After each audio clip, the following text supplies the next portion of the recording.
Sarah Martinez had always been the type of person who moved through life like she was running late for something important.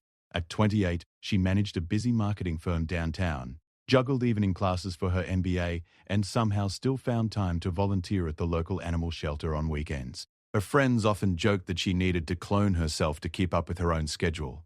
On a particularly hectic Thursday morning, Sarah rushed through the revolving doors of her office building, coffee in one hand, phone pressed to her ear with the other, when she collided with someone coming from the opposite direction.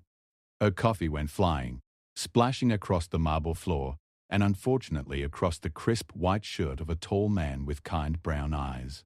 "Oh my God, I am so sorry," Sarah exclaimed, immediately grabbing napkins from her bag.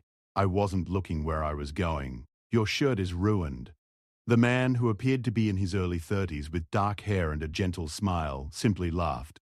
"It's okay, really. I have a spare shirt upstairs. I work in the building too." "No, it's not okay.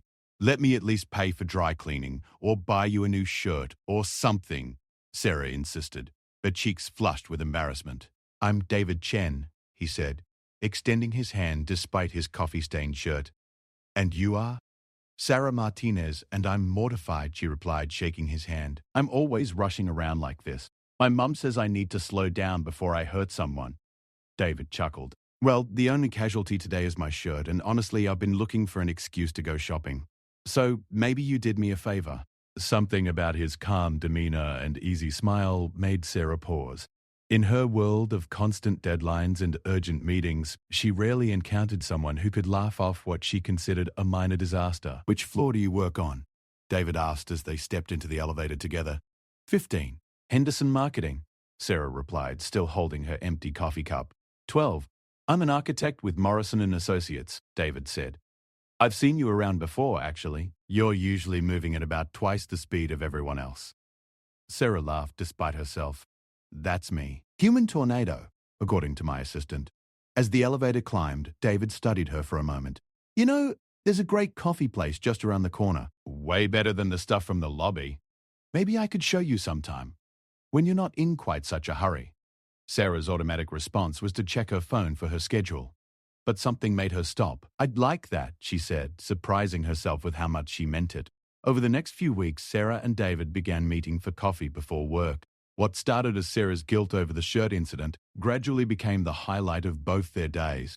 David would be waiting in the lobby at 7:30 sharp, always calm and unhurried, while Sarah would arrive breathless from her morning run, already mentally organizing her day.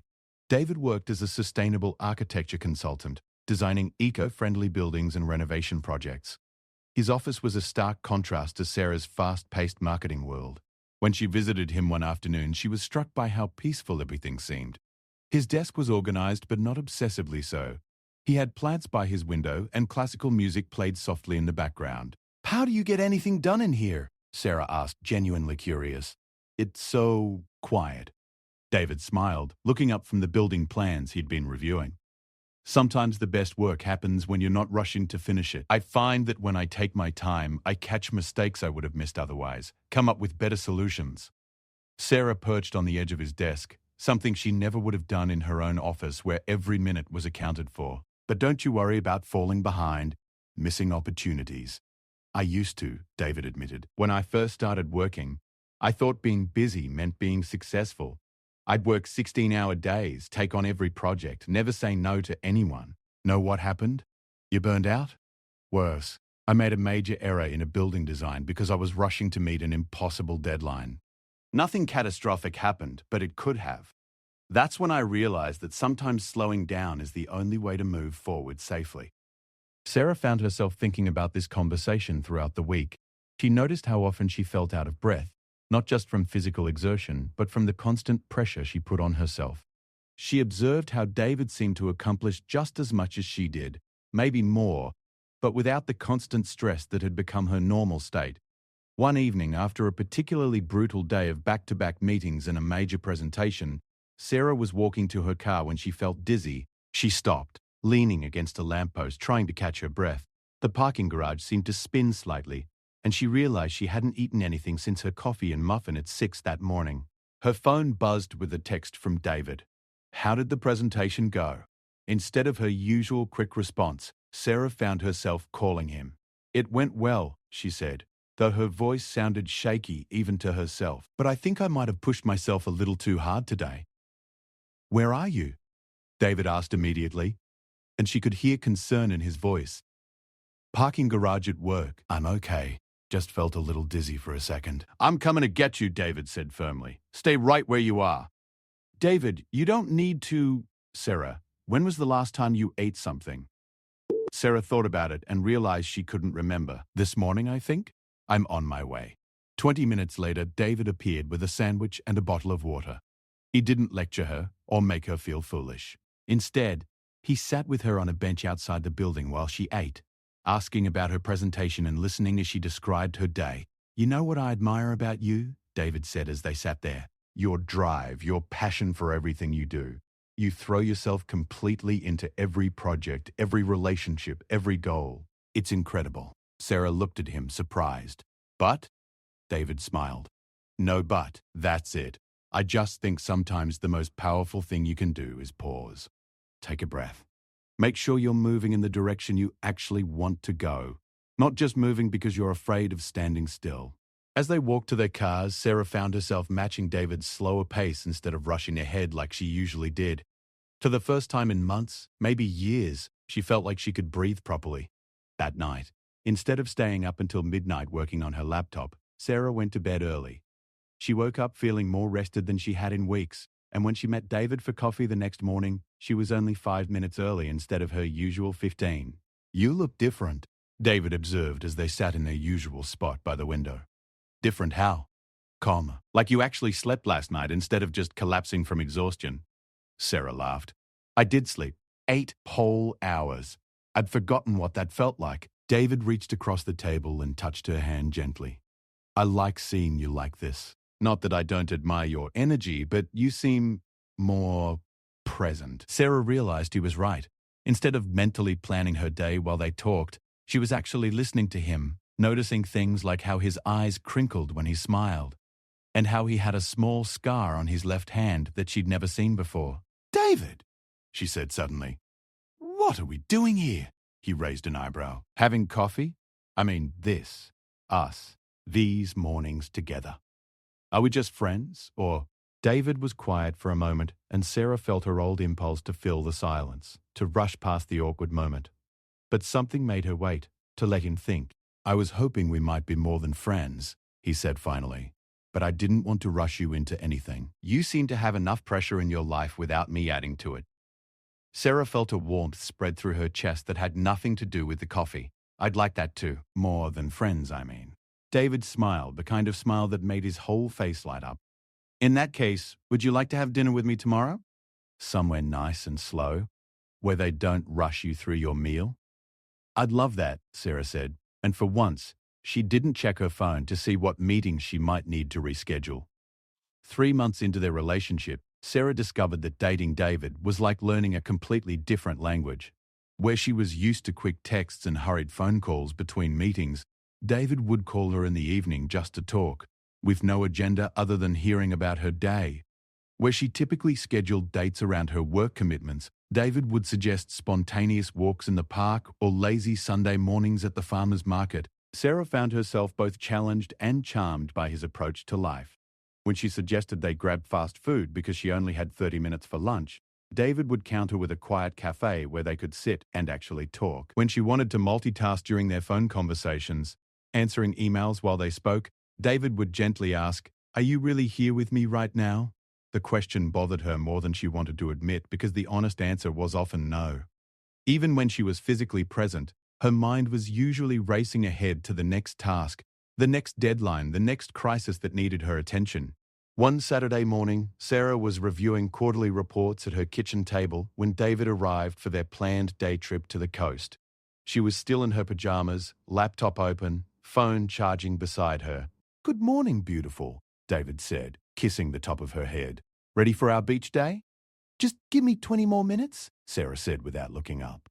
"I need to finish these projections for Monday's meeting." David sat down across from her, quietly observing as she typed furiously, occasionally grabbing her phone to check messages.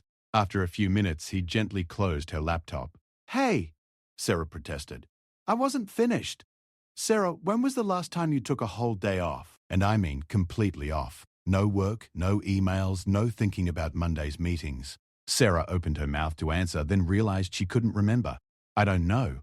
Why? Because it's Saturday morning, the sun is shining, and we plan to spend the day together. Not you, me, and your quarterly reports. Something in his tone made Sarah look at him properly for the first time that morning. He wasn't angry, but there was a sadness in his eyes that she hadn't seen before. I'm sorry, she said quietly. You're right. Let me just save this and… No, David said firmly. Don't save it. Don't check it one more time. Don't send one last email. Just leave it. Trust that your company will survive one day without you micromanaging everything. Sarah felt a flutter of panic at the thought of leaving work completely unfinished. But what if there's an emergency? What if Jenkins needs those numbers for something? David reached across the table and took her hands in his. Then Jenkins will have to wait until Monday like a normal person. Sarah, you're not a heart surgeon. No one is going to die if you don't answer your email for 24 hours. The drive to the beach was initially uncomfortable for Sarah. Every few minutes she found herself reaching for her phone before remembering she'd promised David to leave it in the car. By the time they reached the coastline, however, something had shifted. The constant buzz of anxiety in her chest had quieted to a low hum. They walked along the shore for hours, talking about everything and nothing. David told her about his childhood in San Francisco, how his parents had immigrated from Taiwan and worked multiple jobs to put him through school. Sarah shared stories about growing up with two working parents who had taught her that success meant staying busy, that idle time was wasted time. I think that's where I learned that if I'm not doing something productive every minute, I'm somehow failing. Sarah admitted as they sat on a piece of driftwood, watching the waves. David picked up a smooth stone and skipped it across the water. My parents worked incredibly hard, he said, but they also taught me that work is just one part of life. My dad always said that if you're too busy to enjoy what you're working for, then what's the point of working at all? Sarah tried to skip a stone of her own, but it sank immediately. I don't think I know how to enjoy things anymore. Even when I'm supposed to be relaxing, I'm thinking about what I should be doing instead. What are you thinking about right now? David asked. Sarah took a mental inventory. Actually, nothing work-related. I'm thinking about how the salt air smells different than I remembered, and how your hair looks almost black in this light, and wondering if I can learn to skip stones properly. David smiled. See? You do know how to be present. You just need to practice. They spent the rest of the afternoon building sandcastles with the elaborate patience of children, collecting seashells with no purpose other than their beauty, and lying on a blanket watching clouds change shape. For the first time in years, Sarah felt like she was exactly where she was supposed to be. On the drive home, Sarah's phone buzzed with accumulated messages and emails. Her first instinct was to grab it and start catching up, but David's gentle touch on her arm stopped her. How do you feel right now? He asked.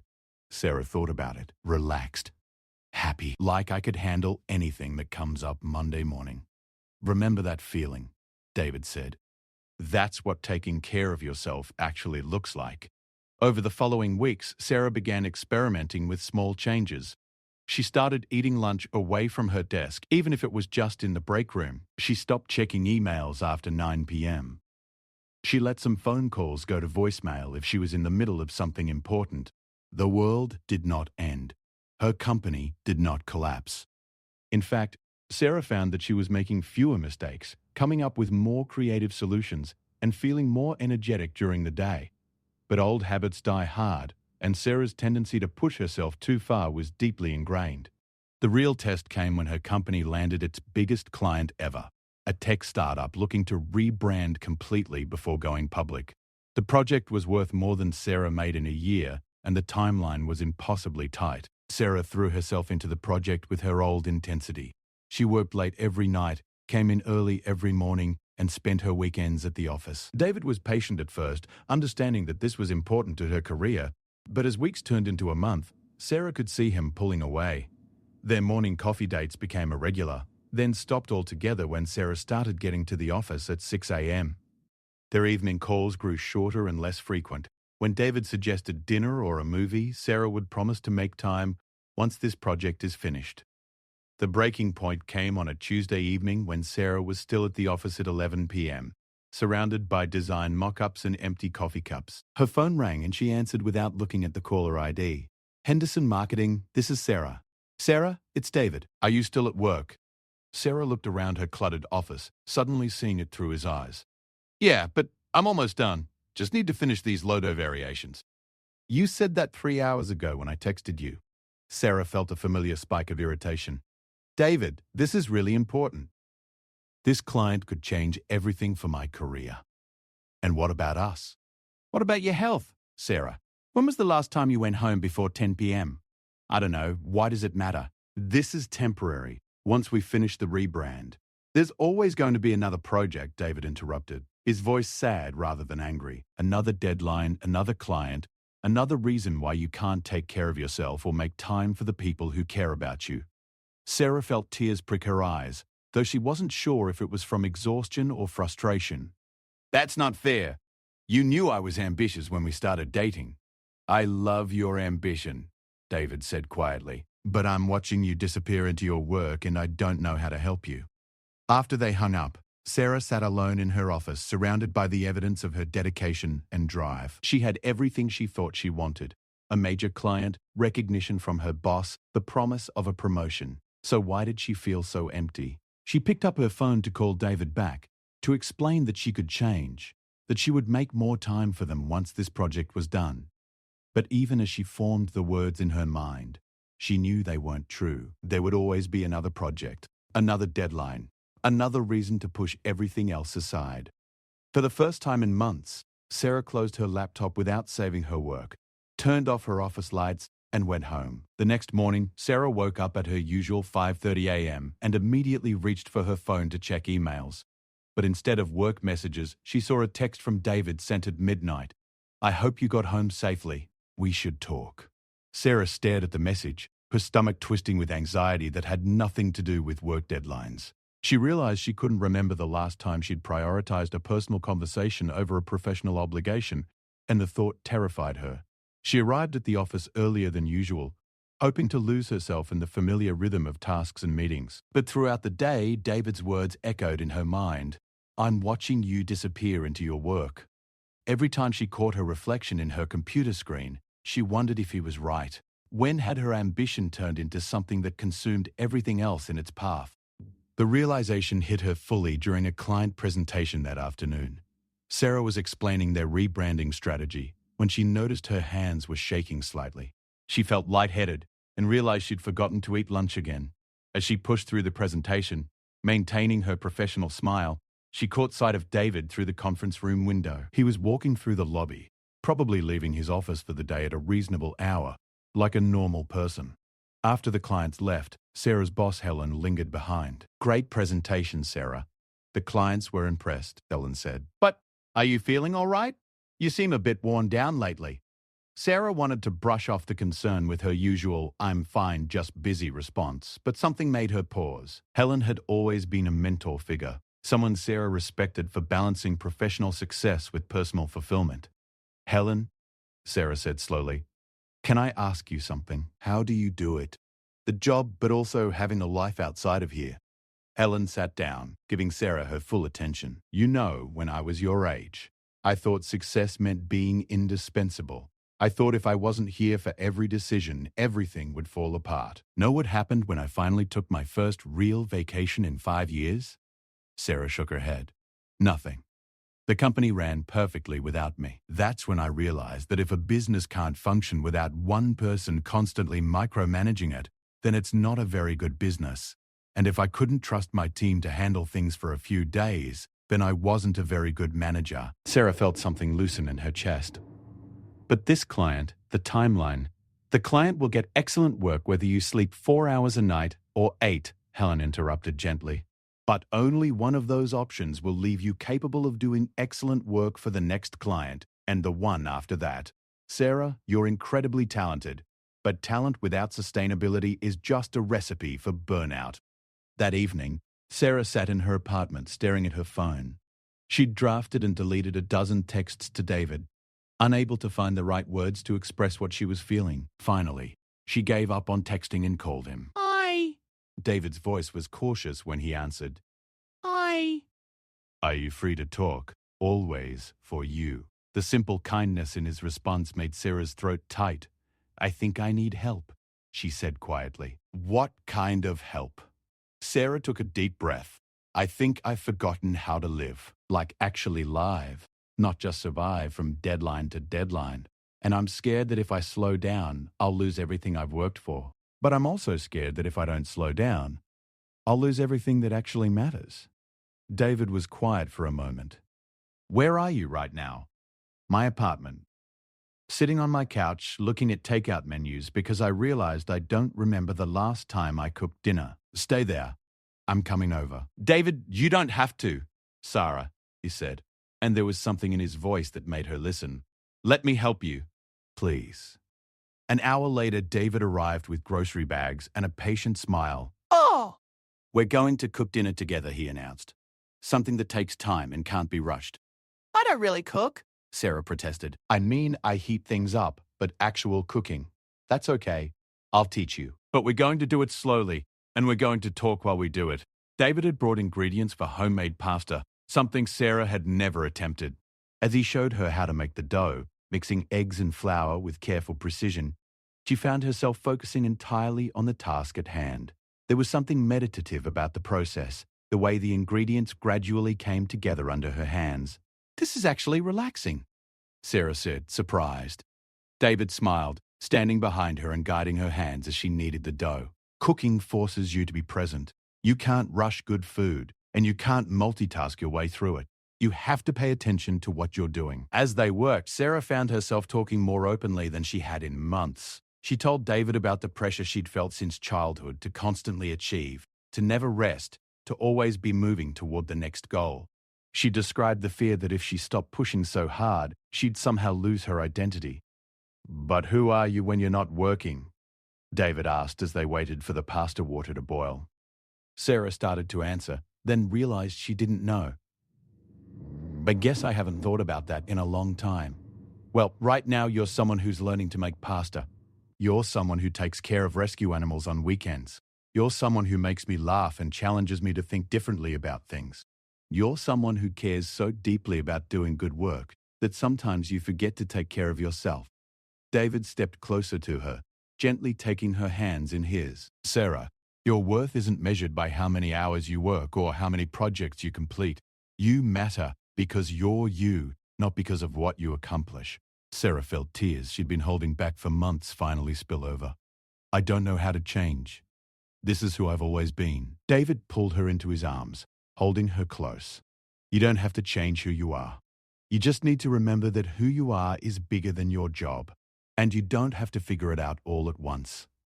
They ate their homemade pasta by candlelight, talking about everything except work. David told her about a book he was reading, asked about her thoughts on a documentary he'd watched, shared a funny story about his neighbor's cat. For the first time in weeks, Sarah felt like herself again. Not just the professional version of herself that she'd been wearing like armor. David, Sarah said as they cleaned dishes together.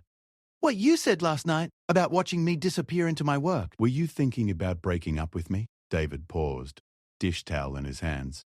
I was thinking about how much I love you and how scared I was that you were going to work yourself into the hospital or a nervous breakdown. I wasn't going anywhere, Sarah, but I was trying to figure out how to help you without making you feel like I was just another demand on your time. Sarah turned to face him fully. I love you too, and I want to figure this out, but I need you to be patient with me. I need you to keep calling me out when I'm disappearing again, even when I get defensive about it. David smiled, reaching up to tuck a strand of hair behind her ear. I can do that, but I need you to promise me something. What? Promise me that you'll try. Not try to be perfect at balance or try to never work late again, but try to remember that your life is bigger than your career. Try to breathe with me sometimes instead of always running ahead. Sarah leaned into his touch, feeling more grounded than she had in months. I promise. Just breathe with me, he said. I liked the sound of that. Over the following weeks, Sarah began implementing small changes with David's gentle support. She started setting boundaries around her work hours, even with the demanding rebranding project. She discovered that when she approached tasks with more intentionality and less panic, she actually completed them more efficiently. The tech startup client noticed the difference. Instead of the frantic energy that had characterized their early meetings, Sarah brought a calm confidence that impressed them more than her previous intensity. The final presentation was her best work yet, creative and thorough without being overwhelming.